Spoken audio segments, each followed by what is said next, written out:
Bonsoir Emmanuel Maril. Bonsoir Jean-Marie. Vous êtes le directeur général d'Airbnb en France. Votre site a de plus en plus de succès. Il est aussi de plus en plus critiqué. La ville de Paris veut obliger les propriétaires à s'enregistrer auprès de la mairie, les propriétaires qui passent par Airbnb. Elle leur attribuera un numéro. L'idée, c'est de repérer ceux qui louent un logement plus de 120 jours par an, parce qu'ils n'ont pas le droit de le faire, c'est la loi. Question simple, allez-vous appliquer la loi, Emmanuel Maril? Alors, évidemment, nous négocions pas avec la loi. C'est une loi qui a été votée il y a un an, ça s'appelle la loi numérique. Et le décret d'application dont vous parlez, qui a été publié la semaine dernière, nous suivrons évidemment à la lettre tout cela. Le sujet n'est pas d'aller trouver ceux qui font plus de 120 jours par an, parce qu'il y a une énorme partie des gens qui font plus de 120 jours par an de location à Paris, qui sont dans toute légalité sur notre plateforme. Ça va être, grâce à cela, éventuellement, d'aller identifier ceux qui le font en illégalité. Combien y a-t-il de fraudeurs chez vous? Ultra minoritaire. C'est combien?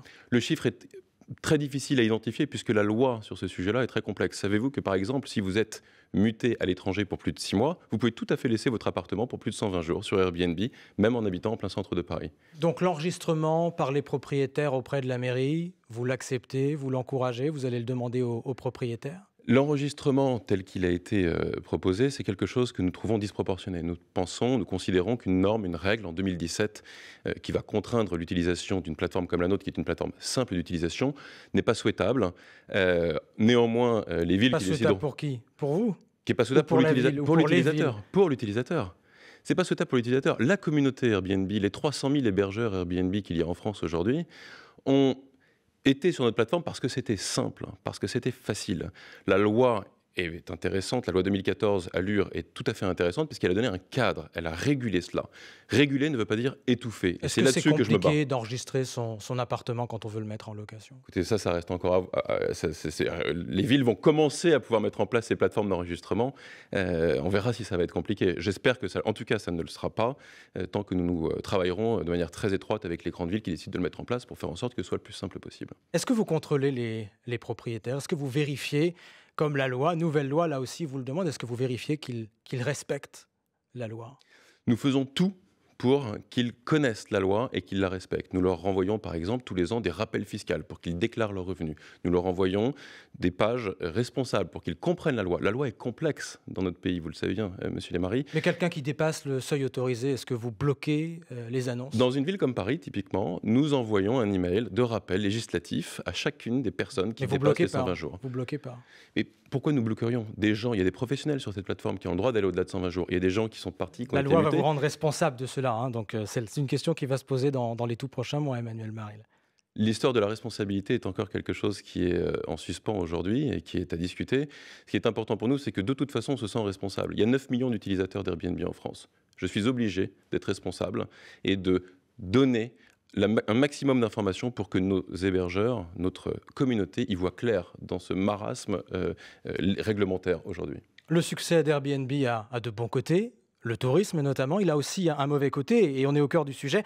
Il enlève des logements aux habitants, c'est le grand reproche qui vous est fait. Vous contribueriez à la pénurie de logements. Est-ce qu'il y a trop de logements aujourd'hui sur Airbnb? Il y a 400 000 annonces en France. En termes de logement, 80% de ces annonces sont en dehors de la France. Aujourd'hui, j'ai envie de vous dire plutôt l'inverse, évidemment. On est tout à fait positif pour le tourisme. On apporte de nouveaux clients et une nouvelle typologie de clients, les familles, les étudiants, les gens qui n'ont pas forcément les moyens d'aller se loger dans plusieurs chambres d'hôtel au même moment.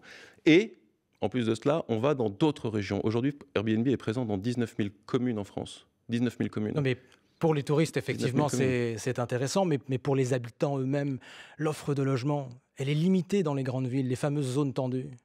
Dans ces fameuses zones tendues, c'est la raison pour laquelle on prend ce sujet avec beaucoup d'entrain. Dans ces zones tendues, donc dans ces quelques grandes villes de plus de 200 000 habitants tendues, on a proposé de limiter nous-mêmes à 120 jours dans la plateforme les locations, parce que c'est un sujet, vous avez raison. On n'est certainement pas responsable de départ des habitants des centres-villes, certainement pas. Mais en tout cas, on pense qu'on a notre rôle à jouer là-dessus. C'est pour ça qu'on l'a fait. On l'a proposé à Londres et à Amsterdam aussi. Est-ce que vous faites toujours de l'optimisation fiscale Airbnb? Qu'est-ce que vous entendez par optimisation fiscale? Alors, question simple, combien d'impôts avez-vous payé l'an dernier en France? On ne parle pas de nos impôts puisque nous sommes une entreprise qui est toujours privée.